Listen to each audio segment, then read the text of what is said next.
Welcome to my channel. I'm Alex. I'm the Devil's Advocate.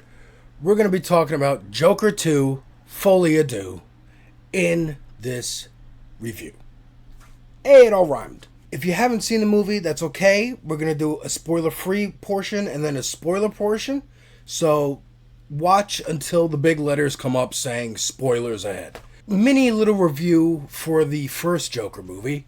I liked it. I thought it was good. I didn't know what to make of it when I heard that this, because remember, the first movie came out and was being made when Zack Snyder was running the DC universe. I took it with a grain of salt that this movie was even happening until I saw the trailer. And when I saw the trailer, I thought, okay, this is a very different take on what I thought a solo Joker movie could be. The first movie was very much about how much of a loser this guy Arthur Fleck is, and how much his life sucks, and how much it's not necessarily his fault. It's the fault of his mother, it's the fault of the broken healthcare system in Gotham, and it's the fault of society in writ large, looking down on people who aren't rich and looking past people who are just kind of workers and you know, going about their lives. This movie, Joker 2, Folie À Deux, was billed as a musical. I didn't know what to make of that. I didn't know what to make of the fact that they even would make a sequel to that Joker movie, because it stands on its own pretty well. What a sequel would look like, and then hearing that Harley Quinn was going to be in it and played by Margot Robbie, and it was a musical.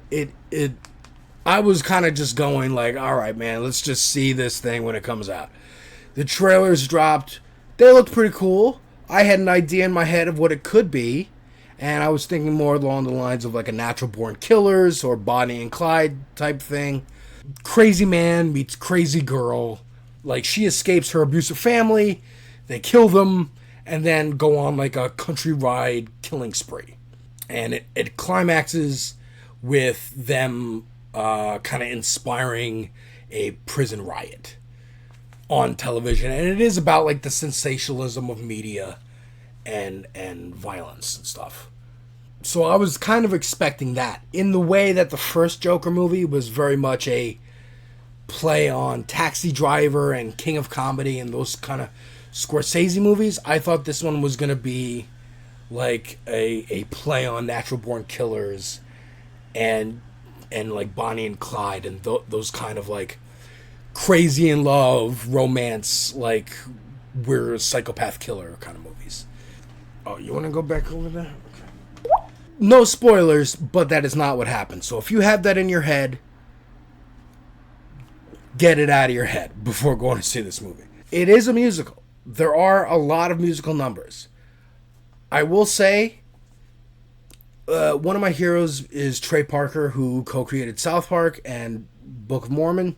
And when talking about musicals, Trey always says every song in a musical, a good musical, has to move the story forward. Your characters need to be in a different place when the song ends than they were when the song began. Because then it's just superfluous. There's no reason for the song to happen at all. This movie is a lot of things. This movie is a lot of things.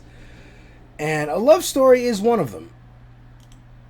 And a direct attack? Or direct conversation with the audience, rather, is also another thing that this movie is. I've seen a lot of discussion over the weekend of, did Todd Phillips make this movie as an FU to the audience? Did he make this as an FU to the fans of the first movie? The reason for this criticism is that, again, trying to be spoiler-free, there's no triumphant moments in this movie. You can see the build-up in that first movie of, like, he's so beaten down by life, and he's so beaten, like, in the opening moments of the film, the first movie. He's so beaten down by his existence, his life, his routine, and you're kind of waiting for him to snap, and then he does. And it's a triumphant moment. You're not rooting for him. What he's doing is awful, but in this specific instance, particularly the three guys on the train, we're kind of rooting for him. Screw these three, like, Wall Street bros, harassing a woman, and then or Arthur, rather, has a gun in his pocket and just pulls it out and shoots him and stops him from beating him up and from harassing this woman. So that's kind of a triumphant moment. Triumphant for the character, not necessarily, yes, we're rooting for him. This movie, Joker 2 Folie À Deux, this is not so much a spoiler, it's in the trailers. It's really mostly about the trial of Arthur Fleck. And through that trial, it seems like Todd Phillips, the writers of this movie, which I think is just him, are having a conversation with us, the audience, like as if we're the jury, and kind of making a judgment. Do you think he was justified? Do you think the Joker is a complete split personality from Arthur Fleck? Or is it just Arthur and he's just nuts and he did all these things and there's no justifying it? The thing that the movie's also doing, kind of metatextually, through the trial, through just watching the scenes unfold, is kind of having a discussion more about what that first movie meant to people and who it meant it to. It is very much the trial of the Joker is the trial of the Joker the movie, and what it means to Todd Phillips, who made it, what it means to the audience who received it, what it means to some subsect of the audience who maybe took it a little too far and thinking and idolizing this guy, much like a lot of the characters in the movie and in the first movie, where there's all these riots and these protests start sparking out of the murder on the train, and he's like, I don't have any political ideology, I don't care one way or another, I wasn't trying to make a point, I was just reacting. And other people are kind of reading into the actions and taking more meaning from it than there actually was to begin with. And I think this new movie really wants to talk about that. Whether it succeeds or not, that's up to you to decide. But I think the movie and the director really wants to have a conversation about who liked that first movie, why they liked it, and if they agree with it or not. So that's it for the spoiler-free section. I will say, if you liked the first movie, go see the second movie. Go see it. Have an open mind. Understand that it's going to have a lot of musical numbers, that the musical numbers are not necessarily going to move the plot forward as they should in a musical, but it's very good. Lady Gaga's a great singer. So is Joaquin Phoenix for his part. And it's very cool looking. I'll say that. It does look very cool and very good. It looks very similar, as it should, to the first movie in style and cinematography and art direction. I'd say go see the second movie if you like the first one. And if the first one, like it did to my wife, make you feel very uncomfortable and very afraid, this one is a little less so. I will say that. So now let's get into the spoilers. Spoiler section coming up. Spoiler section coming up. Alright. Joker 2, Folie À Deux, is a very weird film. I'm seeing a lot of this conversation happening on Twitter and Reddit and around the internet, where people are taking away from this that Todd Phillips has a problem with people who liked the first movie. I'm not sure he does. Todd Phillips has given a lot of interviews where he's talked about PC culture and cancel culture and not being able to make The Hangover nowadays because of some jokes in it that wouldn't fly with today's audiences. And while that is very cringy stuff to say, it's not an entirely unpopular opinion. And a lot of the people who enjoy his Joker movie kind of fall into that camp. I remember at the time when the movie was coming out, news stories were going around. Oh, this might inspire some like shooters because it's glorifying like an incel character, and it didn't. One, there was no shootings. Two, it didn't glorify this character. But I can see how some people, some audience members, and some, out of touch news anchor people could see this movie as glorifying that kind of person. Yes, there is a portion of the people who liked the first movie coming into this second one going, okay, we're going to see more ramp up. Like, the first movie was his rise to being the Joker, to being this violent kind of force of nature, while this movie is a direct opposite. It is his fault. It takes place 2 years after the events of the first movie, so the trial is happening, and, they're talking about him more on the news, and he's just kind of basking in this. And while he's not having a good time in the beginning of the movie, he's not laughing at all. He's taking his meds. He's very subdued. Joaquin Phoenix is great in this movie. Like, he's still, like, a fantastic actor. So this movie obviously was heavily marketed as introducing Harley Quinn. It does. In the beginning of the movie, they take him to the, like, minimum security wing at Arkham so that he can talk to his lawyer. And the guard walks him past, like, a singing class. And in that class, there's Harley. And she's called Lee in this movie because, God forbid, these characters have comic book accurate names. Even in a, like, Elseworlds, this is not connected to anything kind of universe. Why? Why Lee? I don't know. You know what? I was a little refreshed. You know what? I've never heard Harley be referred to as Lee. I've heard Harleen. I've heard Harley. I've never heard anybody call her Lee. So, tip of the cap for originality, I guess. But she calls herself Lee in this movie. It is revealed that, yes, her full name is Harleen Quinzel. They never call her Harley Quinn, but it doesn't matter, really. So they meet. Well, they see each other. This is when we learn that Joker's lawyer is going for the insanity defense, and specifically that he has a split personality. That he was so abused and physically injured and brain damaged from his childhood that he created a whole other personality to enact that, like, anger and vengeance that he had in him, wanting to take it out on the world. And in the beginning of the movie, it opens with a cartoon, which I think kind of sets the tone for the film. It's very, like, Looney Tunes-y, gives you that vibe. It opens with the, like, Looney Tunes, the fanfare of it.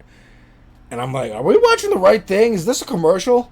It opens with this cartoon about Arthur Fleck walking around, going about his life, and his shadow keeps affecting things and getting Arthur in trouble. At a certain point, Arthur's about to go on the Murray Franklin show at the end of the first movie. He's, like, sitting in the dressing room, all painted up, ready to perform. His shadow comes out, locks him in the closet, paints its face, then goes out, does the big performance, shoots Murray Franklin, shoots people in the audience, goes on a run from the cops, and then right as the cops are about to catch him, he lets Arthur out of the closet, goes back to being just a shadow, And then Arthur is like saddled with the consequences of what his shadow did. And that's kind of the theme of the film.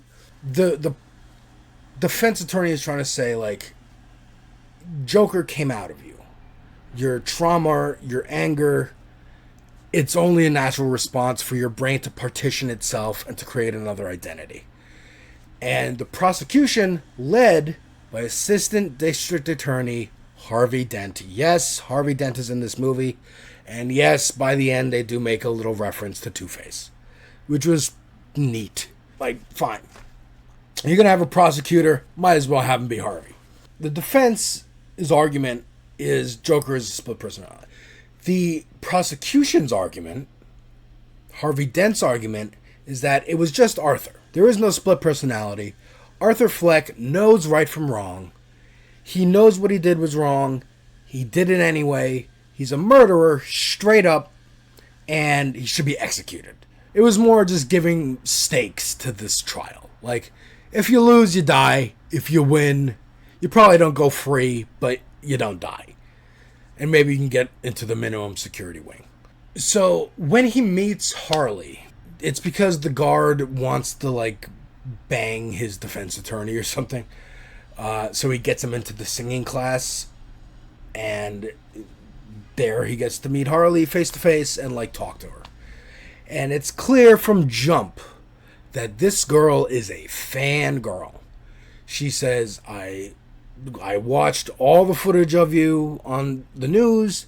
I watched the TV movie about you like 20 times, and it keeps getting better every time. It was so great. Harley goes on to say that she grew up in the same neighborhood as Arthur, hates it, tries to identify with him like, hey man, yeah, that neighborhood sucks. I grew up broke too.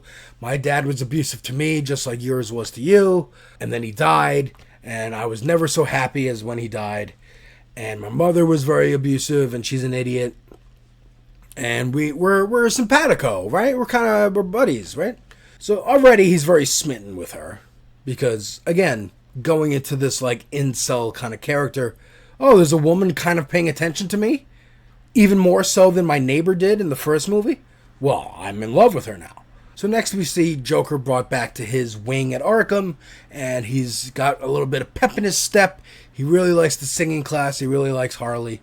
And we're also interspersed between this whole thing is musical numbers.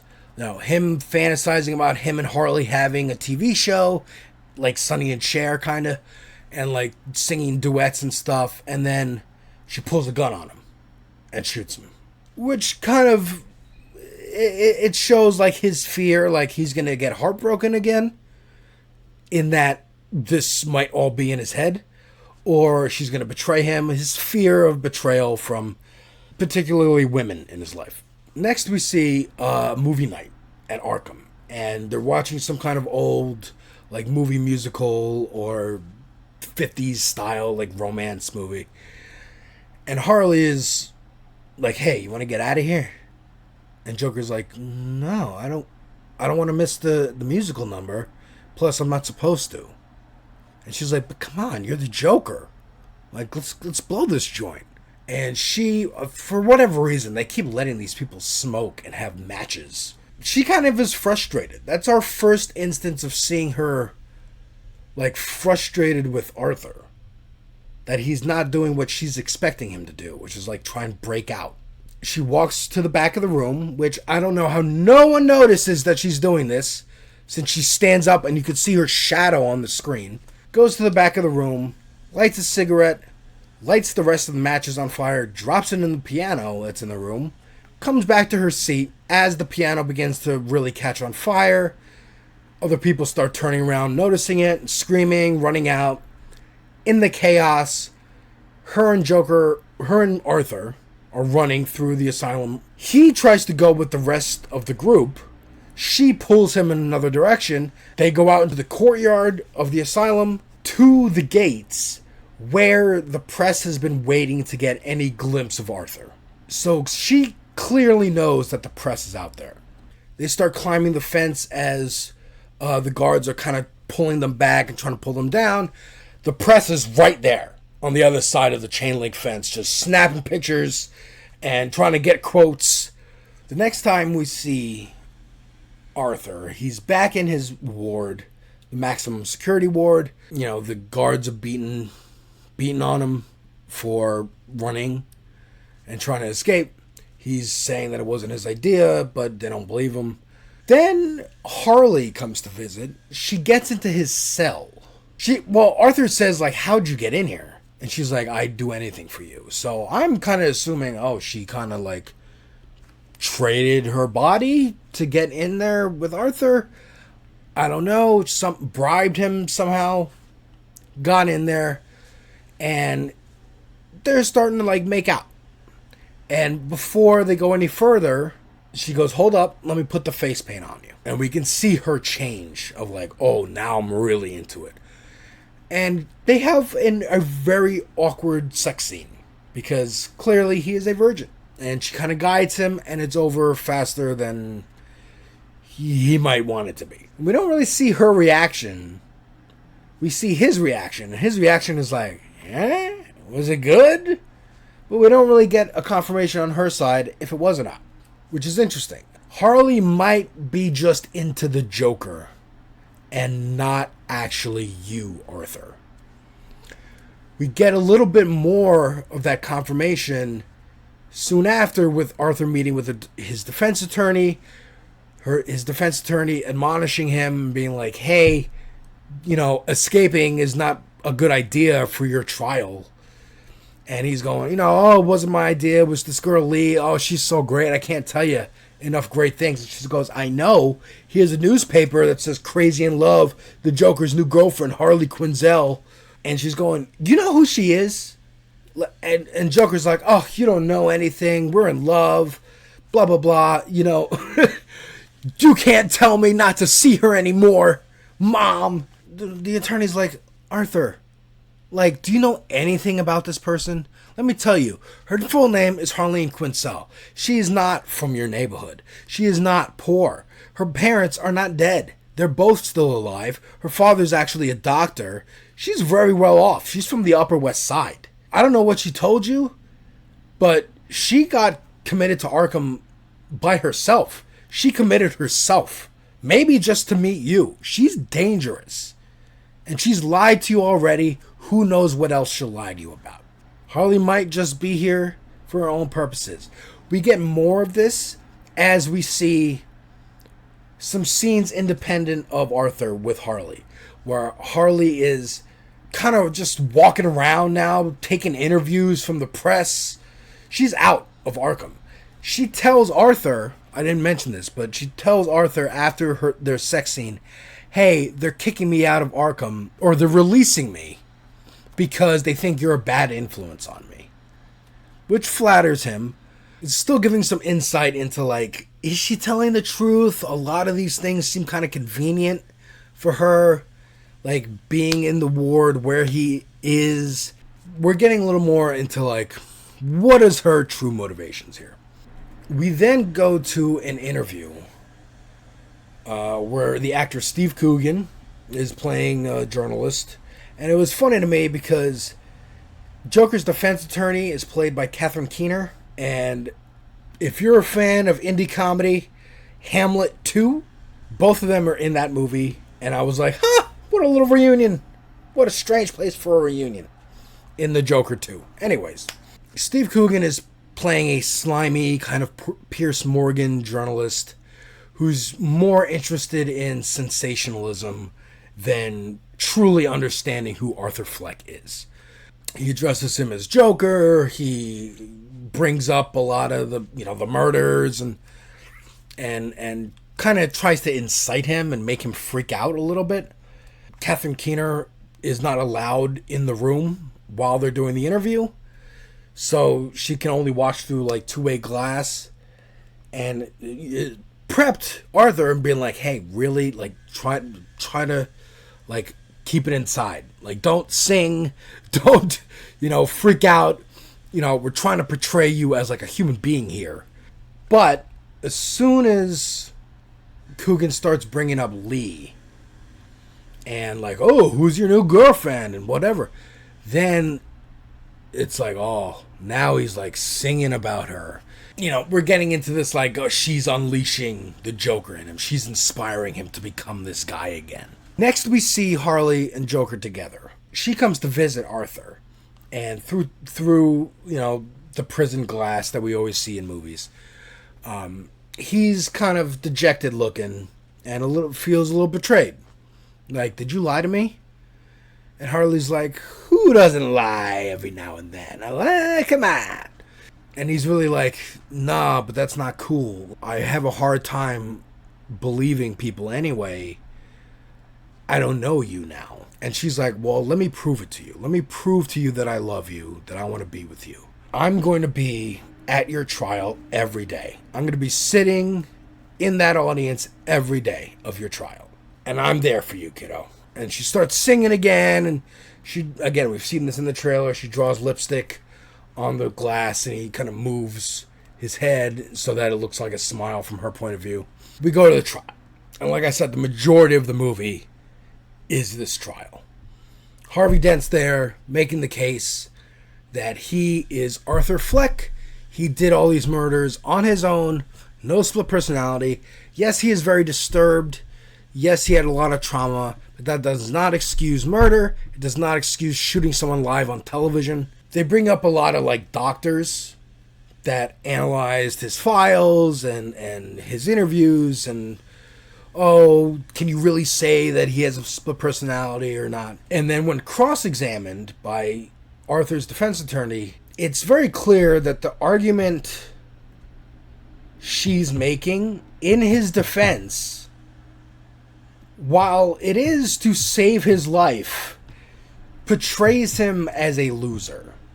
And he doesn't like it. She talks a lot about how his mother abused him and how he had no friends and wasn't social. They bring in the psychiatrist from the first movie to go through like his diary and notes. The courtroom is laughing a lot of the time at like his she's talking about his unfunny jokes that he'd write in this diary, his insecurities about not having friends or never being with a girl. They even bring back Zazie Beetz, his neighbor from the first movie. And here on the stand, she's getting a lot of questions of like, again, from his defense attorney. What does his mom say about him? Well, she always complained that he was a loser, that he didn't have a girlfriend, that she thought he might be a virgin, and this and that. And again, we're cutting away to like musical segments during a lot of these things that are happening. Kind of like when he feels really embarrassed or people are laughing at him, then we cut to a musical number. But sometimes it's not that. I don't know. It's really hard to remember where they are. They're kind of just sprinkled throughout the movie, which is a criticism of structure. We see her visit him in the holding cell, Harley that is, and again, keep trying to pull out like, you're not Arthur, you're the Joker. Like, you gotta let it loose, and sings to him again when Zazie Beetz is on the stand and really like is humiliating him and making him feel pathetic. He stands up and he's like, that's it, I want to approach the bench. And the judge is like, you can't do that. But he's like, I want to fire my lawyer. I'm firing my lawyer. I'll represent myself. And the crowd on his side goes wild. There's a lot of Joker supporters in the gallery at the court. And when he does that, Harley is even more, oh, yes. So the Joker's in the courtroom. He's got his face paint on. He's full Joker mode. He's got the red suit, the yellow shirt. He's all done up like he was in the first movie. The last person on the stand is the little person from the first movie, Puddles. And now Arthur, in this Joker mode, and he's doing a foghorn leghorn, kind of like Southern lawyer kind of voice, like, Your Honor, let me address the courtroom now. And Gary Puddles, man, God bless him, is just sitting at this stand like, dude, I was terrified of you. And the worst part is, like, I'm having nightmares. I had to move. And that's one of the first moments where he's really faced with, like, the consequences of his actions. He's saying, like, basically back to Arthur what Arthur said to him. You're the only one who treated me nicely at that clown company. You were my friend. And now I'm scared of you. Now I have nightmares about you. And as much as Arthur tries to play up this Joker persona, doing a Southern lawyer voice, we see it sink into him that he's hurt people and that he doesn't feel good about it. I actually don't know when this happens. It might have been one of the earlier points when Harley comes to talk to him in the holding cell. But she mentions, like, yeah, I am rich and I actually bought your apartment because I love you so much. I bought your apartment and I thought, like, when you get out, we can go live there. And he's like, what makes you think I want to live in that apartment? Like, that's a horrible memory for me. That's my mother's apartment. I hated her. Actually, I didn't tell anybody this, but I killed my mother. It wasn't 5 murders. I actually committed a 6th. It was her. People think she just asphyxiated. I killed her with a pillow. Going back to the big, like, showboaty thing, when Gary Puddles was on the stand, he's doing his big Joker thing, and he's giving, like, speeches and kind of going on rants, and one of the rants he goes on is about the big, fat, stupid guards at Arkham. And boy, that big, fat, stupid guard really didn't like hearing that. Next time we see him, he's back in that ward. And the guards did not appreciate what he said about them on live TV. So they say, hey, we didn't appreciate that. And they grab him out of a cell, drag him into the showers, and beat him violently. Like, more violently than we've seen them beat him earlier in the movie. And they kind of cut that scene in such a way where it can be implied that they did some sexual things to him as well. But they did something to him where he's not laughing anymore. They throw him back in his cell, and we just see, it's a really good shot of, like, just darkness and just a beam of light across his eyes. And then we hear next door one of the other inmates being like, come on, Arthur, what'd they do to you? Come on, sing with me. Like, go in the Saints, go marching in. This has been a recurring thing, especially around Arthur. And Arthur's kind of been leading them in song sometimes, to the point of, like, the guards getting like, hey, guys, calm down. And they fight the guards and whatnot. And this particular inmate, I think his name is Ricky, skinny little guy. Ruinous decided to join the review today. It's his birthday. Everybody say happy birthday. When Arthur is brought back to his cell after the guards did whatever they did to him, he's trying to lift Arthur's spirits back up and go, he starts singing. And the Saints go marching in. And the guards, having just beat up Arthur and possibly done other things to him, have no patience for this. They go, hey man, shut up. Stop singing. Stop it. And he won't stop. And they say, okay, fine. Open the door. Open the door and let me teach you a lesson too. So they start going to work on him. And we only hear this. We only hear the audio of it. We're still just focused on Arthur's face. We hear the guards beat him up. And we hear the main guard start choking this guy. And then we start to hear the other 2 guards being like, hey man, let up. Hey man, let up a little bit, man. Like, he's had enough. And the main guard is like, nah, I told him to be quiet, and he won't be quiet. And then we hear him let go. We hear a gasp. We hear him slump to the ground. We hear the other guards go like, oh man, you went too far. Dude, what are we going to do? Like, he's dead. Arthur just got someone else killed. This is like another situation of, like, the Waynes getting killed in that alley in the first movie. Did he do it himself? No. But his actions led to people identifying with him and thinking he was part of a cause, dressing up as clowns, causing a riot, and then in that riot, the Waynes are killed. So is it his fault? Not directly, but indirectly. So now we're towards the end. And after Gary Puddle's testimony, and after hearing Ricky get murdered, I'm still in the theater watching this being like, oh, every time someone pisses him off, every time someone does something that is like they deserve some retribution, I'm like, that's what's going to happen at the end of the movie, right? Like, Harley's going to break them out, and then they're going to go around and, like, kill everybody who wronged them, right? That's got to be what's going to happen. At the trial, they give their closing arguments. Harvey Dent gives his closing arguments, being like, hey, we don't have any more witnesses. That's basically our argument, is that he is just Arthur Fleck. He is not this genius criminal mastermind. He doesn't have a split personality. He's not crazy. He knows what he's doing. He should pay for what he did. And then they go to Arthur for his closing statement.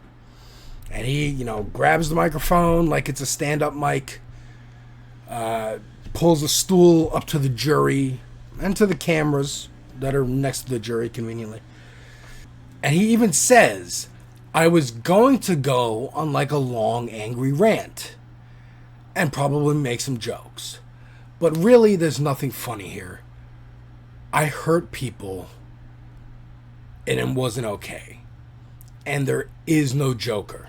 I'm just Arthur. I never meant this to become some kind of, like, cultural thing.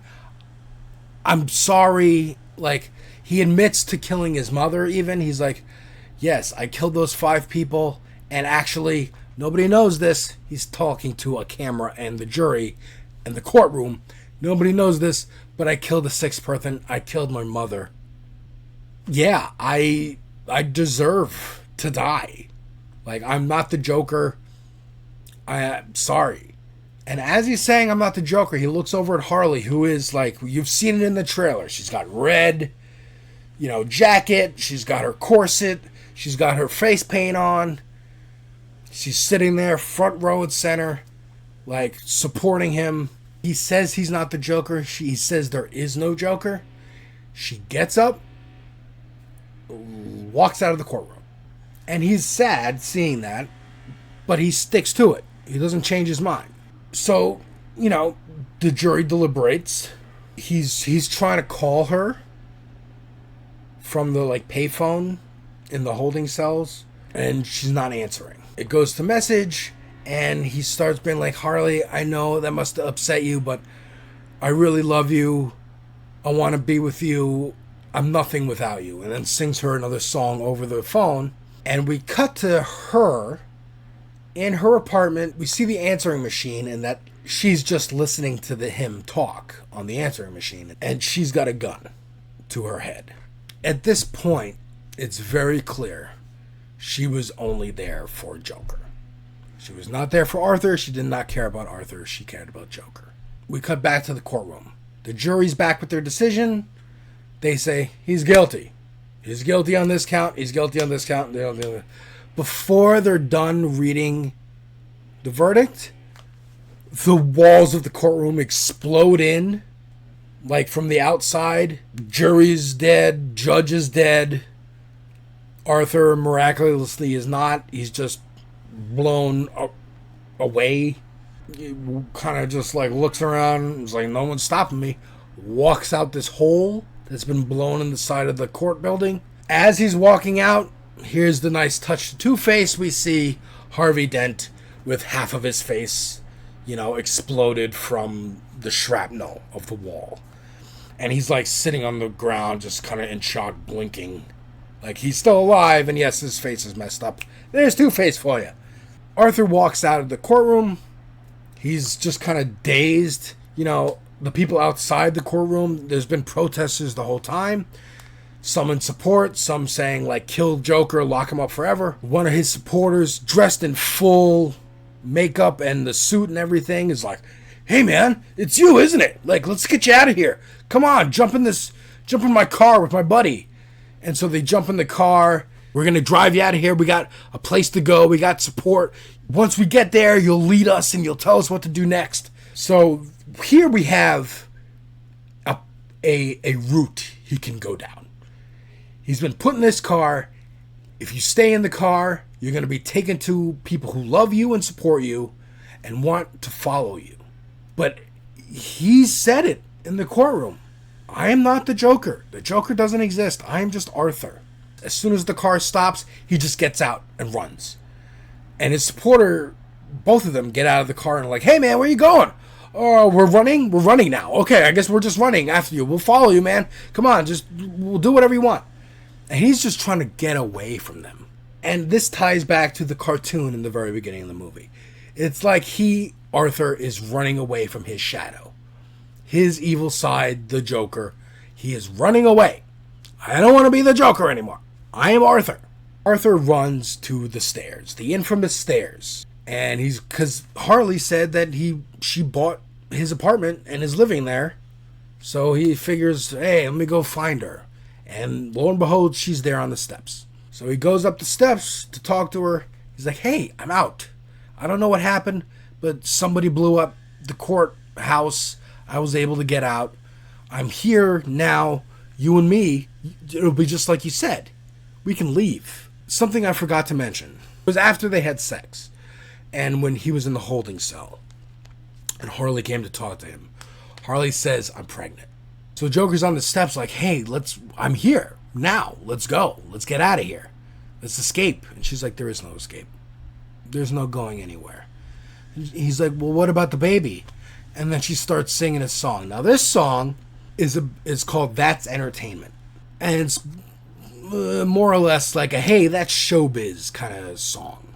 And to me, her singing that particular one that they have shared at another point in the movie, it's really emphasizing like, I was doing this because I was in a fantasy. And she says to him, all we had was the fantasy. You yourself said it, Arthur. The Joker's not real. If the Joker's not real, then neither is you and I. She doesn't say there's no baby, but she implies it by singing, that's entertainment. And she breaks up with him and leaves him there. Now again, I'm watching this movie, and even here, I'm like, so he's going to throw her out of the stairs, right? Like he's going to kill her. This is going to be how this ends, right? No. She walks up the stairs, and out of frame, we see a shot of him looking down the stairs, him, and then the stairs behind him, and down at the bottom of the stairs, we see the cop cars converge.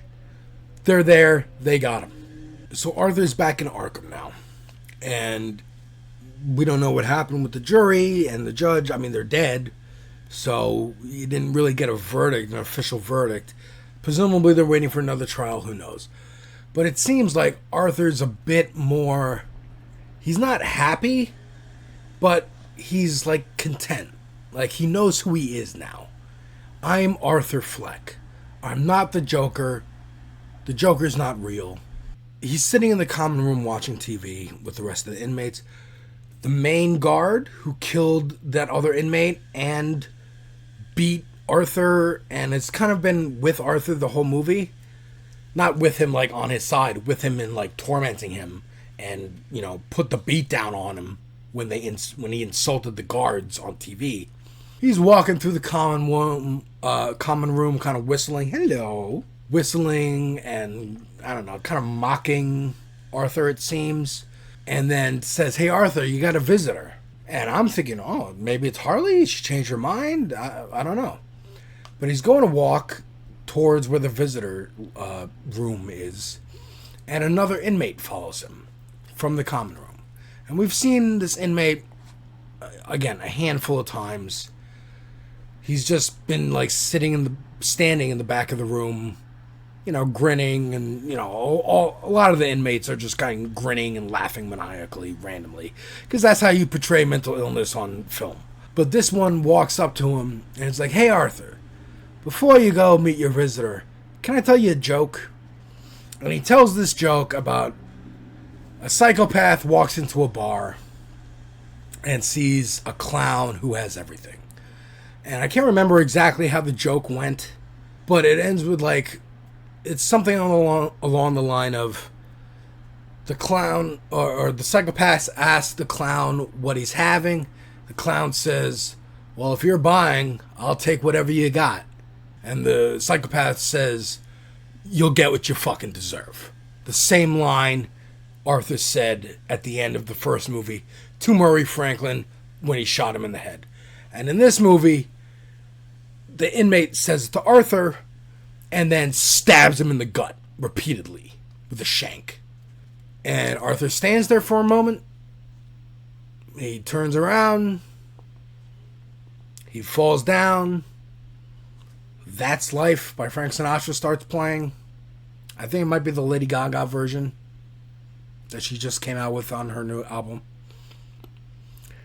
And we just zoom into his face as he dies. And that's the end of the movie. Now, in the background, the inmate who stabbed him still has the shank. He's just kind of like backed up against the wall, like laughing hysterically, and then kind of crumples to the floor. And then we don't really see it because like he's out of focus and blurry. But we see him do this, and we hear scraping, cutting sounds. So it's implied he's cutting his face now, and like he's gonna be the next Joker. Maybe. So that's the movie. And I can see a lot of people being disappointed that, and to be honest, I was a little disappointed. Me and my friends that I saw it with were like, we could have used a little more action. And again, that's us coming in with preconceived notions about what this movie's going to be. We didn't know if it was going to be action. We knew it was going to be a musical. We didn't know how much of a musical. And we didn't know, like, the story. Like, again, I said in the beginning of this, I thought it was going to go like Natural Born Killers. We were a little disappointed there wasn't more killing, I guess. Like, Joker doesn't kill anybody in the movie. Neither does Harley Quinn. There's no killing that happens, except for the guard killing that one inmate. Really. It did feel a little awkward, I will say. There was some people in our theater was packed.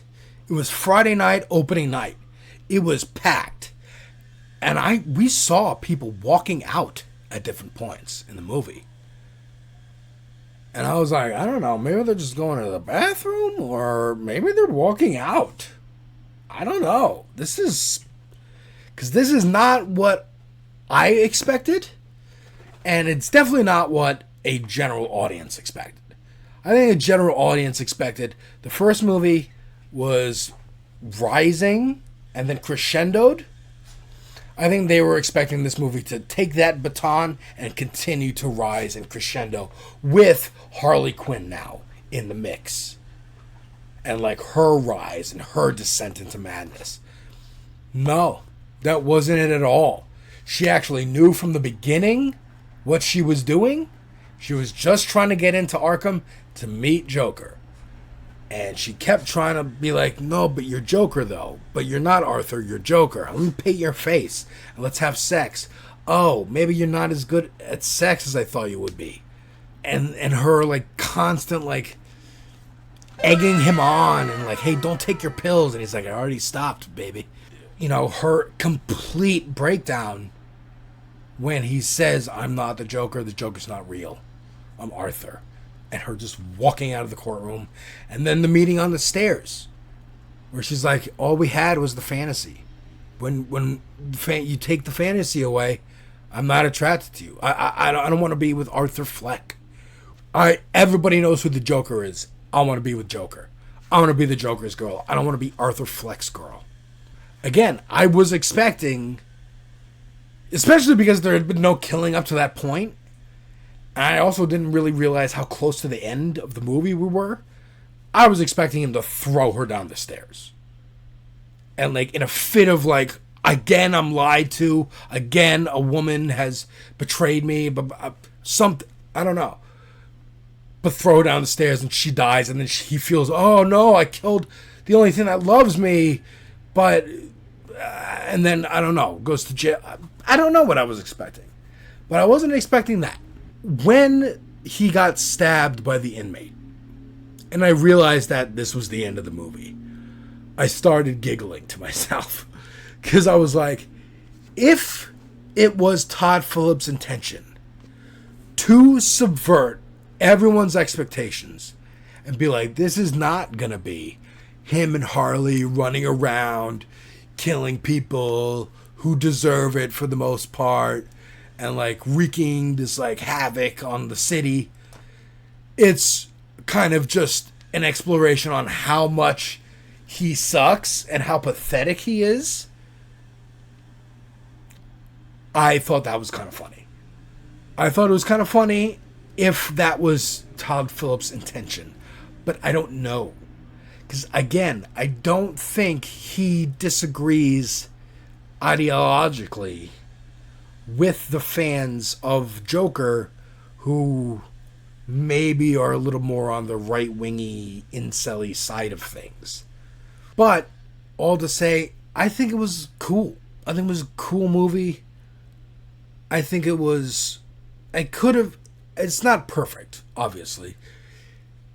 The songs really needed to, like, move the story forward, and a lot of times they don't. They're just kind of, like, fantasies and interludes that don't really connect to anything other than showing his growing feeling for Harley, which we already know, so it doesn't really add anything. There's one big, dance routine number in the courtroom where he envisions, like, killing Harvey Dent and killing the judge, but then he doesn't do anything. Thinking about it, it seems a little bit like some of the musical numbers are like maybe what audiences were expecting from a Joker sequel. Like, yeah, they're gonna wreak havoc in the courtroom and kill the judge and the prosecutor, and they're gonna like take over the streets and have all these supporters like dancing with them, and they're all gonna have like a nightclub and have their whole gang with them and like be part of this Joker thing. But none of that happened. It was all his fantasies, and maybe the fantasies of the audience members who most closely identify with Arthur. I don't know.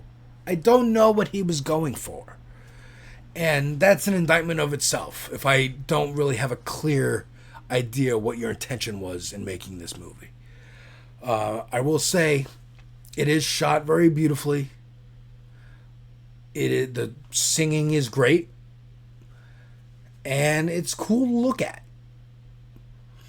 But if you were looking for another like meditative, serious, dark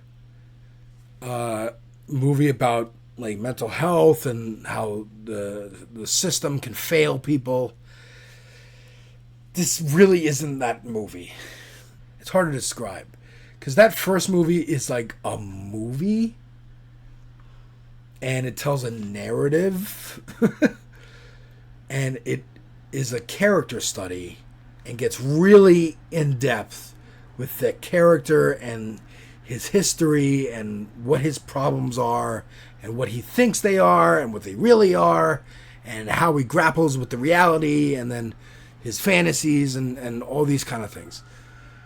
This movie is much more surface level.